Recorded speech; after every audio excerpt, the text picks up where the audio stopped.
Alright, welcome back, guys, or welcome if this is your first time here. I'm Vision here with Blind Entertainment, bringing you guys another video.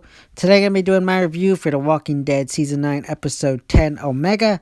So, if The Walking Dead is something you're interested in, don't forget to subscribe down below and hit that bell icon. That way, you don't miss any more Walking Dead content from me in the future. Now, let's begin. So, first up, I'm going to be talking about Alpha's backstory. Now, I gotta admit, I was a little iffy about this going into it. I feel like it was okay. It wasn't terrible, but it wasn't great.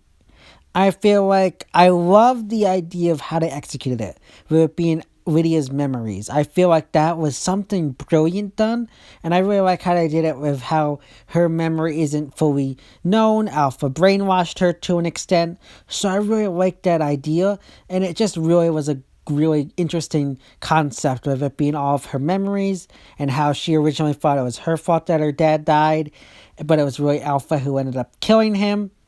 I also really like how you got the different viewpoint of her father, due to the fact that her mom brainwashed her.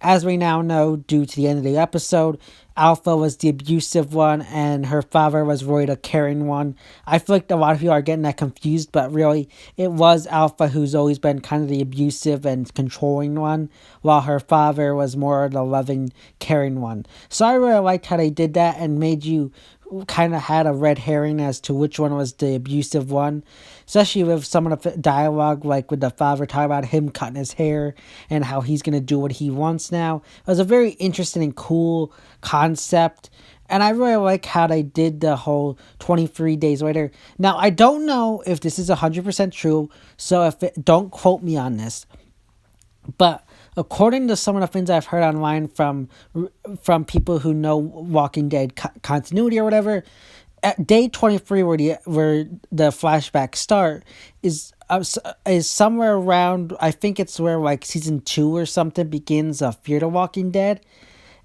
So I feel like that's kind of an interesting little tidbit of information. I know Fear isn't like everybody's favorite show, but I found that very interesting and something kind of like cool. Just, a little bit of tidbit of information.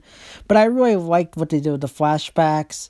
And they did, especially with how, we finally find out what happened to Lydia's father and how it was Alpha that killed him due to not like wanting to leave Lydia with him. I really like how they executed the flashbacks.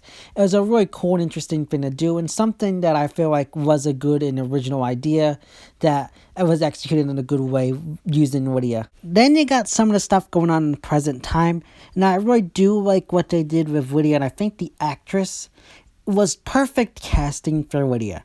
I know, like I said in my last week's episode review, that people didn't like her because she wasn't blonde, but I don't care. That's just hair.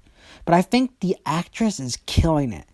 The wild animal instincts of her, where it's like her attacking Daryl using a hook, that was cool. My one question though, and con kind of is how'd she get the hook when she's in her cell? It just kind of, I feel like, I don't know, maybe it's just me, but that felt a little like out there, like, I don't know, maybe I'm just not thinking this through, but how'd she get the hook down from there when she's in her cell? I don't know, it looked like it was in an area that she couldn't get, but maybe that's just my eyes. But overall, I really like what they did there. The relationship between her backstory and getting beaten was a good thing, giving her more relationship to Daryl. Now, the one thing I am nervous about when it comes to Lydia's story is I'm nervous that they're going to replace the rape with the beating instead. Don't get me wrong, that's still horrific, but I feel like the rape makes the whispers extremely more different than just say Negan. Because I think rape is a horrific thing for any person to go through. And I don't know, I have this feeling that Kang might have switched up the rape for beating due to, the whole, women's movement, whatever. I don't know. I just have that feeling, and I don't know. I don't know. I just hope they don't go down that road. But then you got her and Henry getting closer. I, again, really like how Daryl used Henry to get information out of Lydia. That was brilliantly handled and brilliantly done. And then I like, again, how he goes down there at night. Now, the one thing I gotta laugh at, though, his fans are on Twitter and everything getting mad at Henry, saying Henry's an idiot. Let's not all forget that if it wasn't for Carl dying, this would have been Carl. And I feel like they're being a bit of a hypocrite, because if this is Carl, I feel like they'd be like, oh, he's cute, he's in love, it's not a big deal. But I would just laugh with the fact that it's Carl or Henry, and I feel like they're just making a big deal out of it just because it's not Carl. But I really like what they did with it. Henry's a great actor. I very much like the Lynch family. They have great actors in the family. So I really like what's going on there. And again, I really like the thing with the worm replacing the whole thing with the eye socket of Carl from the comics.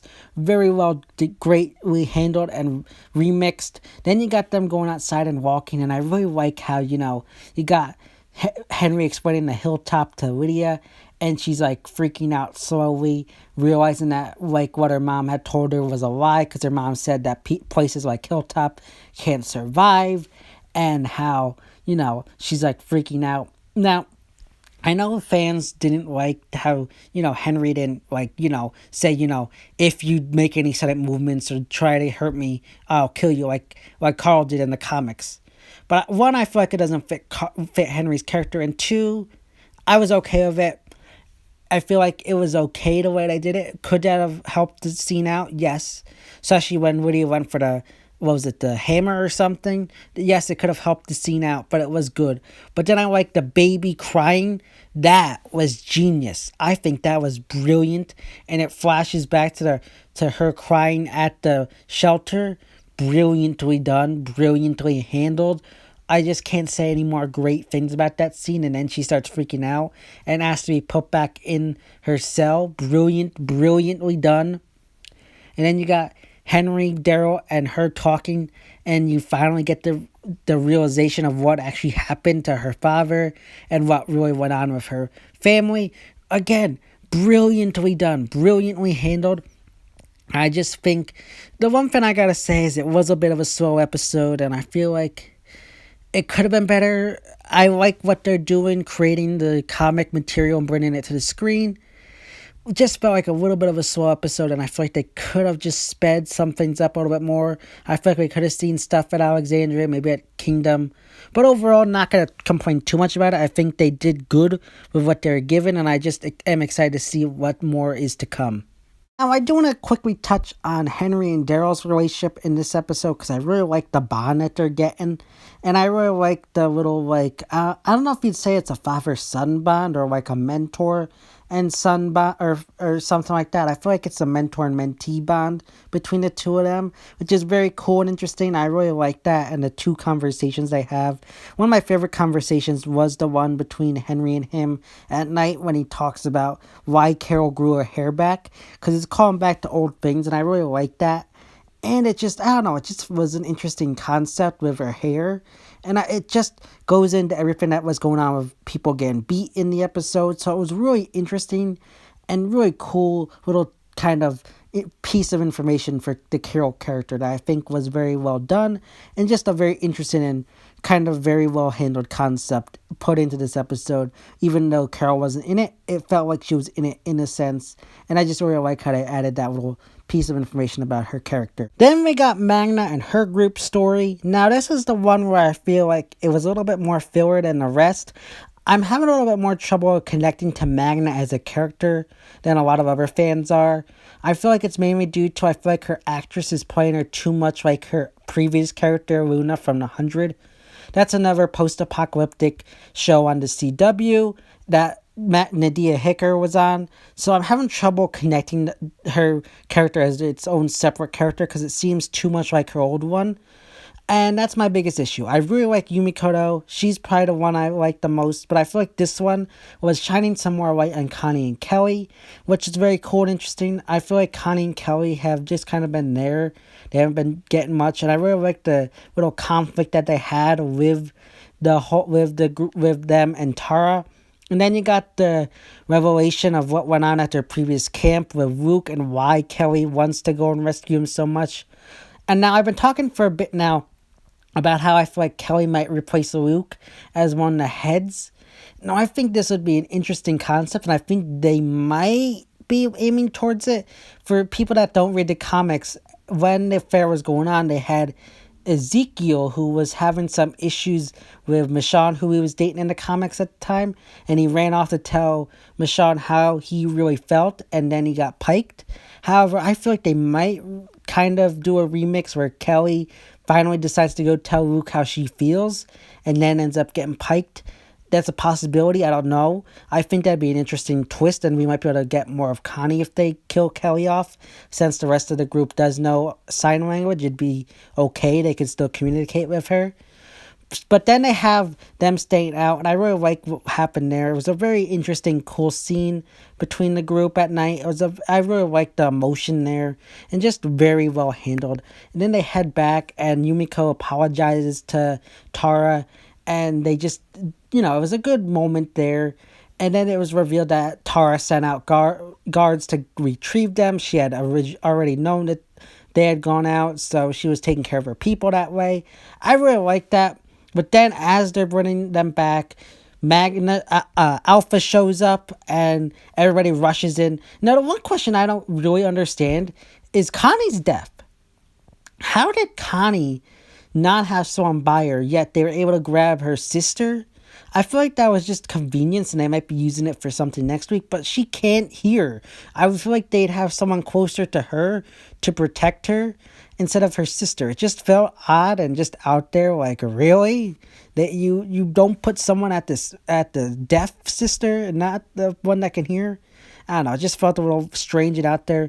But everybody rushes in, and then you got Alpha, of course, as you all know, comes and says she only wants one thing, her daughter. And that's where it ends it at. I feel like it was a really good episode. Not one of the best, but it was an okay. If I had to give this episode a ranking, I'd give it a 7 out of 10. It wasn't great, but it was just okay. One other thing I want to mention quickly as part of my review is I really hate how they're doing the previously on with, they did it with Michonne and now they're doing it with Daryl. I don't know, I just don't like it. It just feels silly and goofy. It doesn't fit the whole Walking Dead premise, and I don't know, it feels out of place in the world of The Walking Dead.